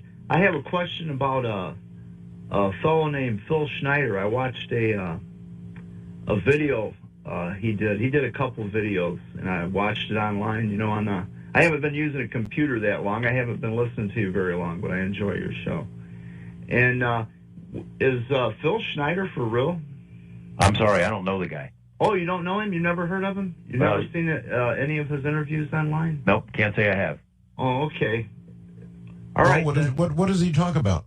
Well, he was supposedly a geologist that worked for the government, and he supposedly killed one of the Greys at Dulce Base, and he was supposed to be part of, boring tunnels, and he was talking about all this stuff, and then he just came up dead. It was kind of scary watching it. He even had a couple fingers missing off of one hand where he claimed he was shot. Okay. All right. Well, it sounds like somebody we'd like to probably know more about, or possibly know more about. There's so much confusion in this whole area of ufology, and separating the wheat from the chaff is just a constant full-time job. Jeff in California, west of the Rockies, you're on with George. Hi, Art, George. I'd like to know if either one of you know any more about the UFO at Norton Air Force Base that Colonel Corso described in The Day After Roswell. I almost said tomorrow. The reason I'm asking, I was stationed at Norton Air Force Base, and to this day, even with base transfers, there's a warehouse-style building that has not been bulldozed, that has a Faraday-type chamber in it, from what I understand from a person who worked the air conditioning there on the base. And he indicated there was a whole lot of air conditioning in that building. And it's run by Northrop Grumman. It has been run by TRW and was their space and missile systems operations for many years. But that building is still there, and everything else has been pretty much remodeled or redesigned. Do you guys know any more about that particular aspect that Colonel Corso described in his book? I don't. I'm sorry to say. I'm hate to be striking out for you here, but I've read the same stuff. That's pretty much it. Sorry. Okay, well, maybe I'll contact you guys and let you know what I do know about it, because please do. More trickling out. Yeah, please do. You said the building is still there despite everything else being demolished, so that's pretty interesting. If you have anything on it, by all means, please get it to us. Mike in Louisiana, you're on with George. Yes, I just had something to add. You had mentioned, Bell had mentioned that he had seen a craft that seemed to float along. Oh, yes. And there is a company, Ariane 26, and I think you can even find them on the web. They had done some little gadget called a deltoid pumpkin seed. It was a lighter-than-air aircraft, but it wasn't shaped like a dirigible or a Hindenburg. It was a aerodynamic craft. And some of the things that have come along, there's aerogel. It's an aerogel. I think they call it solid smoke. It's actually a lighter-than-air material for building large structures. And, it could be. It could be. I can't deny that it could be something like that. Yeah, and the U-2, when we found out that the U-2 existed, the SR-71 was already in operation. And there's things out there that are black projects, I'm sure. But when I was in the service in the late 70s, I seen some things up in Kansas that definitely weren't dirigibles. I kind of think it could have been unmanned vehicles back then, because one of the things, there was a nuclear jet engine project that Pratt & Whitney and General Electric were involved in the early 60s. There was also NERVA, which was another option if we didn't get the Saturn V's when we were going to the moon. And all of these projects had problems with shielding the crew.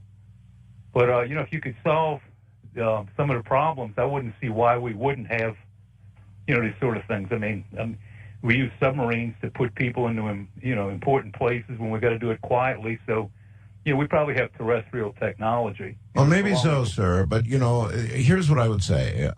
If we really have these craft, these triangles, and if these triangles are all ours, then why fly them predominantly over interstate highways? Why fly them where people are going to see them if they're all this big a secret?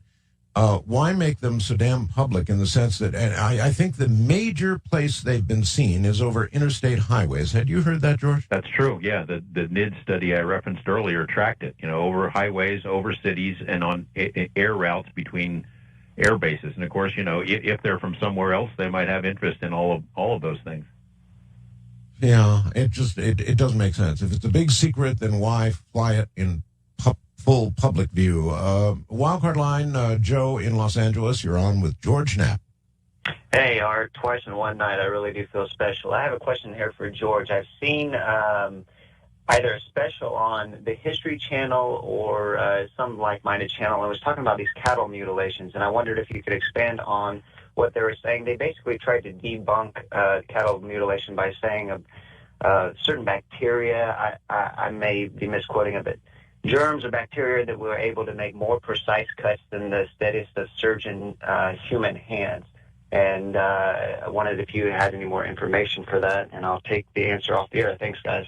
Mm-hmm. Well, there have been a variety of explanations for cattle mutilations over the years, and none of them really work. I mean, we heard it was Satanists. We heard it was predators like coyotes. Well, now this one. There's no bacteria, for example, that cut up that calf on the Skinwalker Ranch, not in a matter of minutes, not taking 75 pounds of meat off of its bone and ripping the bones out.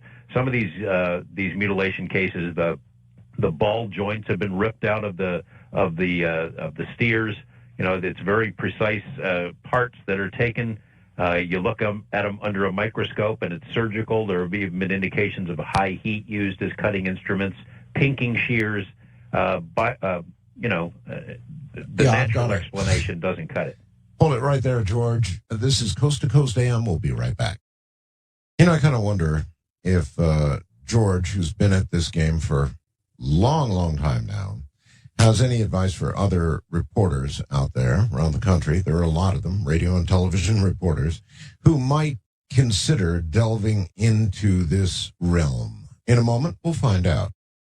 Mike in Auburn, Washington says, "Hey, Art, I thought you just said on your show the past 2 nights you're not using screeners anymore. You obviously know the names of the people that have been phoning in tonight, and so you're using screeners." Well, look, no, I didn't say that. What I said was I'm not using screeners during open lines, Mike, and anybody else who might be confused on the issue. During open lines, I'm doing unscreened calls. When we have a guest, it's a different story. So there you have it. We want to make sure that there is some sort of relevant question that you're asking. Now, George, here's a relevant one for you. There are many reporters across the country.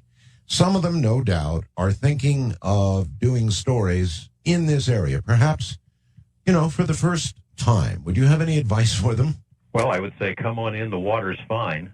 However, these are treacherous waters. There is a tremendous learning curve in this. You can't just jump into the deep end and think you're going to solve this mystery. I remember naively thinking back when I started, well, heck, give me 6 months, I'll get to the bottom of this thing. Well, here it is a lot of years later, and I'm still no closer to it because, there is a learning curve. You have to figure out who to trust and who not to trust, who to believe, what to believe. I mean, 95% of all that I hear in the field is just nonsense, or there is a prosaic explanation. It's that other 5 to 10% that's the heart of the matter. That's interesting. That would be where I would focus my attention. But take it slow. That would be my advice. Take it slow.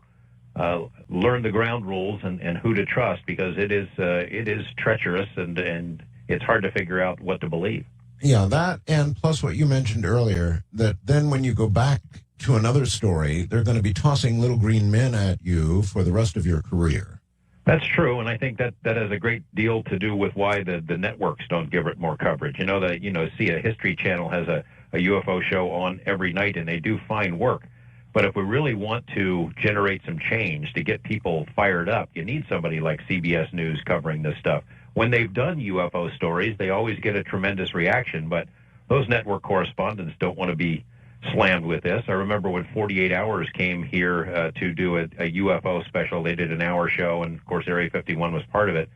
They had to drag those reporters kicking and screaming into doing that program because they were worried it would follow them. It doesn't have to be that way. You can do good reporting in this Peter field. Jennings, you remember the Peter Jennings special? Yeah. Well, of course, ufology roundly criticized the Peter Jennings special, and from their perspective, perhaps rightly so, it didn't do everything they wanted, and of course it couldn't. However, for the general public, I thought it was a good first step. I did too. I mean, obviously they gave short shrift to a couple of parts of those stories. Roswell, I thought they really did stand Friedman and injustice, and Yes. and I thought the on the abduction stuff they dismissed that pretty easily. I was happy to see that there was coverage, and a lot of the tone, at least for the first part of the program, was pretty supportive that this is a legitimate area for inquiry. The ultimate end was not very satisfying, but I was like you. I was glad to see some attention. Well, I wonder if the feedback encouraged them to do a follow-up or discouraged them from ever touching it again. We'll find out. First-time caller line, Andy in San Antonio. You're on with George.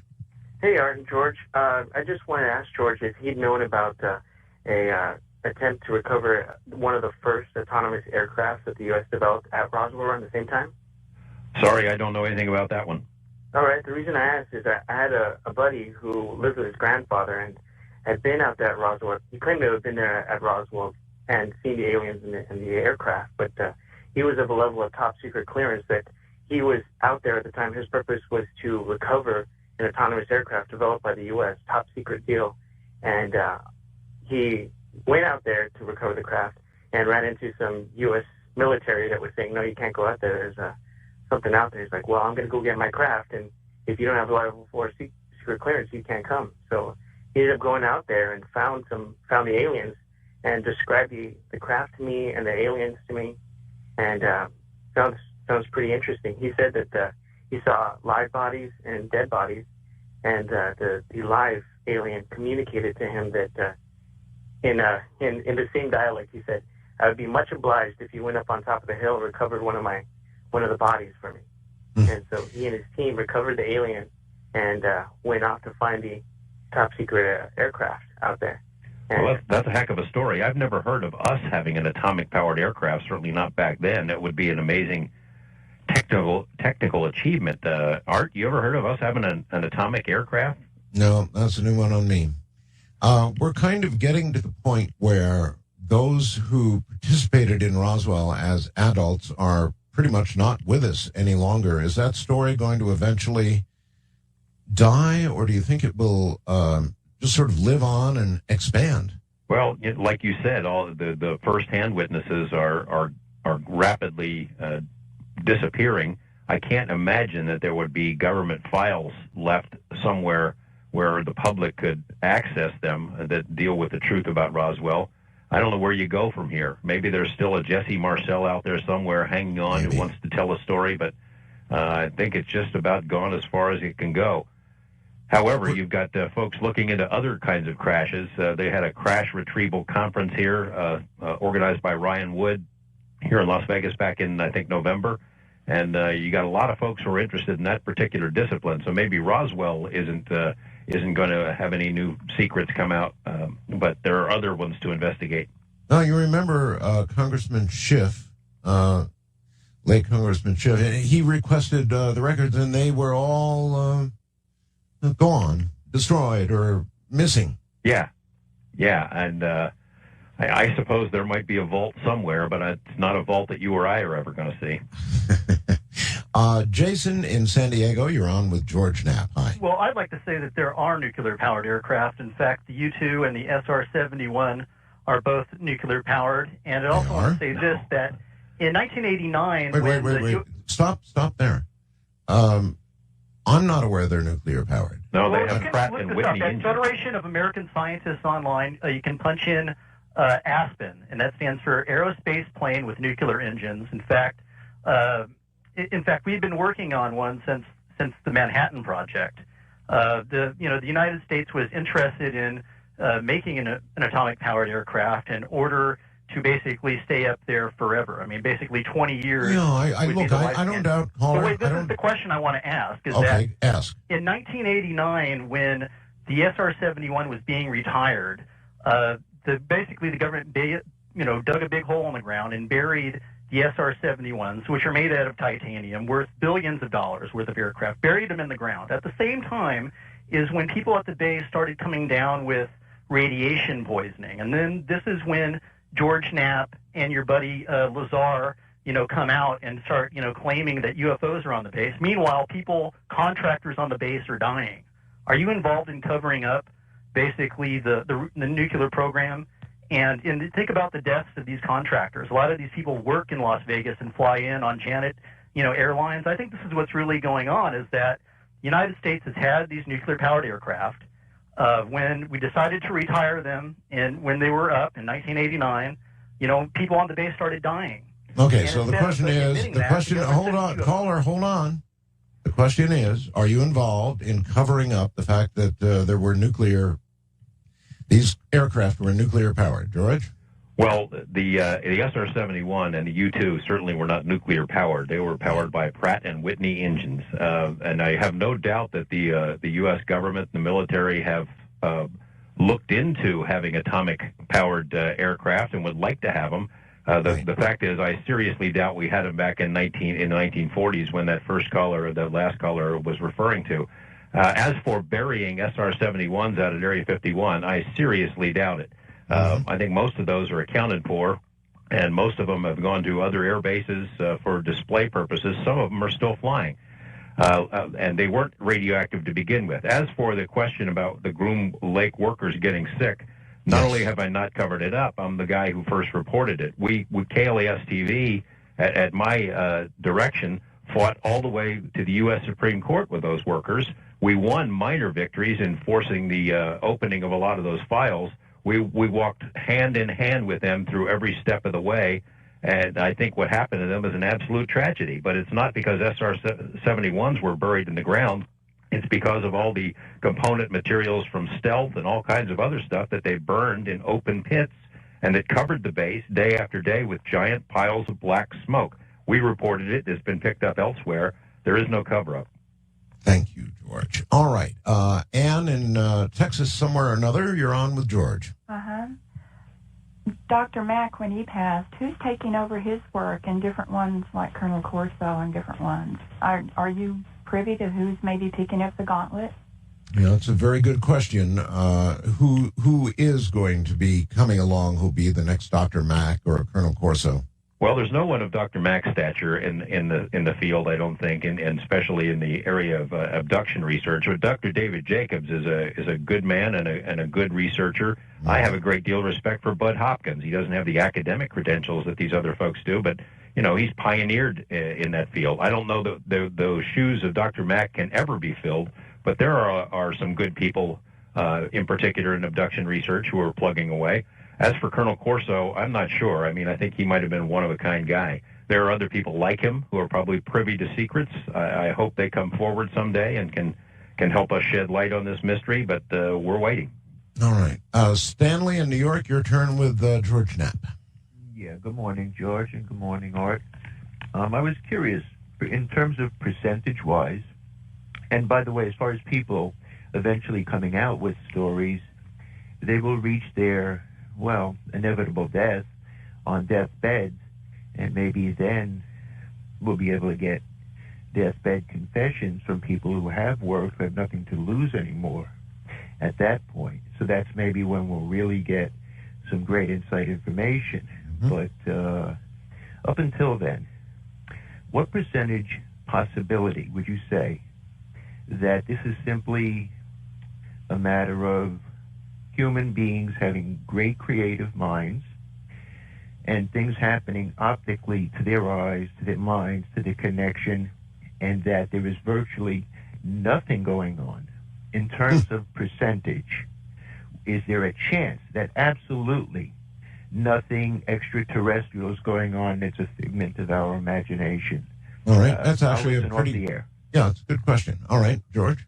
Well, I would say 90 to 95% is the term that most serious researchers would use to say how many can be explained away through prosaic means, clouds, planets, planes, weather balloons, whatever. And in fact, when I went to Russia over there, back in the early 90s, the Russian files that I accessed, their military conducted a 10-year nationwide study, tens of thousands of cases. They reached the same sort of conclusion that 90 to 95% could be explained. As I said a couple of minutes ago, it's that other 5 to 10% that's interesting. And how many do you need? I mean, one would be enough. There are some very good cases that cannot be explained away. There are some very good ones that have been well documented, and were physical effects and radar sightings and film and things of that sort that exist that are not in the imagination.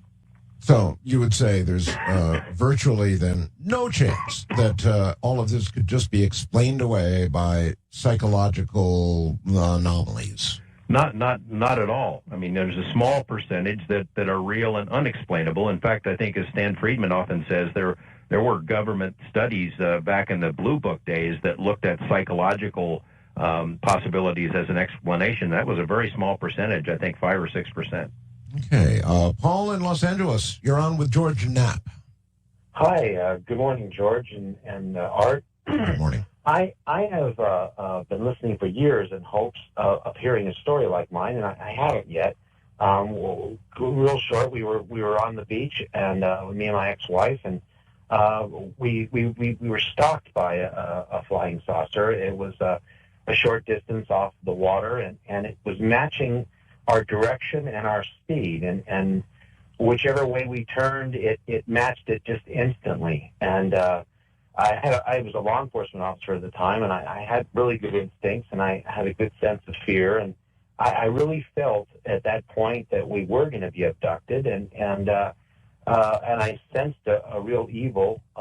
We hid for a while, and it eventually took off. But I tell you, it was one of the most frightening experiences for me and her, and I haven't heard a story like that. I've heard of abduction stories, but I've never heard of near abduction stories. And also, there would seem to be a real strong psychic connection at that point in time, just a real deep fear and a real connection that I've never had, since. And I was wondering if there was any other stories that are or something else that like that, because okay.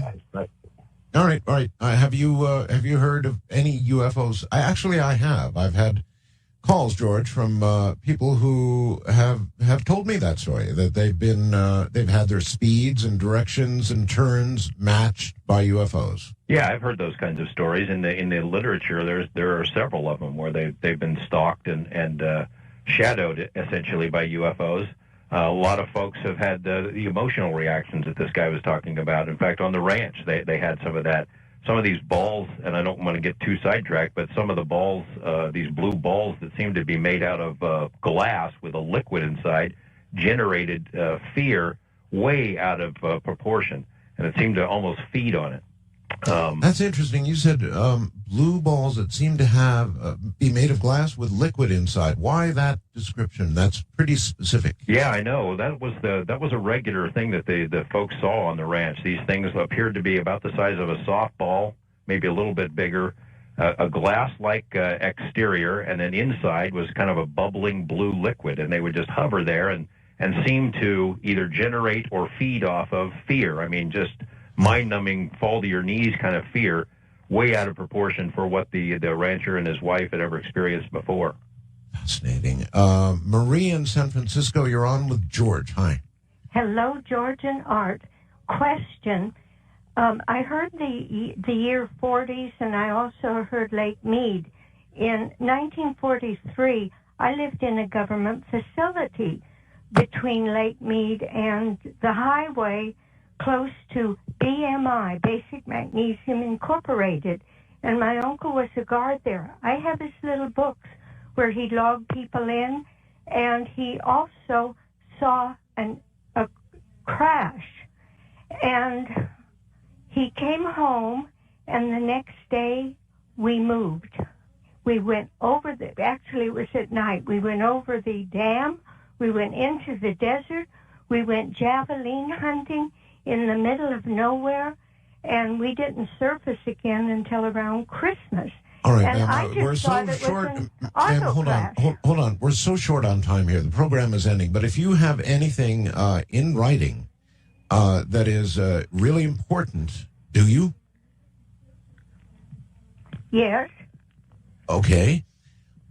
Would you be willing to get it to us? Well, I have it, and I'd be willing to give it to somebody. But, just to send it off in the blue, it's No. I don't want you to do that. No, I don't want you to do that.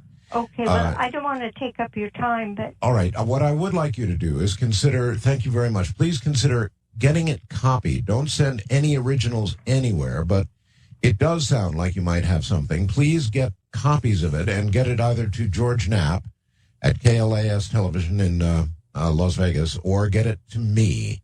Somehow, George, that had the ring of reality. Yeah, that sounded pretty intriguing there. I'm willing to take a look at it. You just know, sitting around the country in various places, George, there is stuff like that. And there was just something about that lady's voice. Listen, the program is ending. We're out of time. I cannot thank you enough for being here tonight, George, and sort of bearing your soul. Great to talk to you again, Art, and let's get together when you're in town. You know it'll happen. Okay. Take care, George. Bye. All right, everybody, that's it. That's this weekend. We return your sets to the weekday version. George will be here tomorrow night to carry on. Everybody have a wonderful weekend. Thank you for all the response. And from the high desert, good night.